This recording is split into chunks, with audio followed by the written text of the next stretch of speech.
మోడీ ఉన్నా ఇంకెవరున్నా అందరము భారత ప్రభుత్వం వెనకాల మనం సమీకృతం కావాల్సిందే. దేశభక్తికి రాజకీయం ఉండదు, దేశభక్తికి కులం ఉండదు, మతం ఉండదు. అందువల్ల దేశ ప్రయోజనాలకు ఇమిడి ఉన్నప్పుడు ప్రజలంతా ఏకం కావాల్సిందే, దాంట్లో ఏం డిస్ప్యూట్ లేదు కదా. సో అందువల్ల ప్రైమ్ మినిస్టర్ చాలా కాంక్రీట్గా చెప్పారు, భూమి అంచుల వరకైనా వెళ్ళి ఆ తీవ్రవాదులు ఎక్కడున్నా, వారి మాస్టర్స్ ఎక్కడున్నా అన్నాడు. మీరు ఆ వర్డింగ్ చాలా జాగ్రత్తగా మనము చూడాలి, ఎందుకంటే అది చాలా ఇంపార్టెంట్.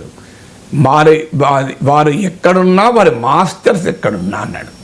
ఎందుకంటే వారు ఎక్కడ ఉంటారో వాళ్ళు ఎక్కడైనా ఉండొచ్చు, మాస్టర్స్ మాత్రం పాకిస్తాన్లో ఉంటారు.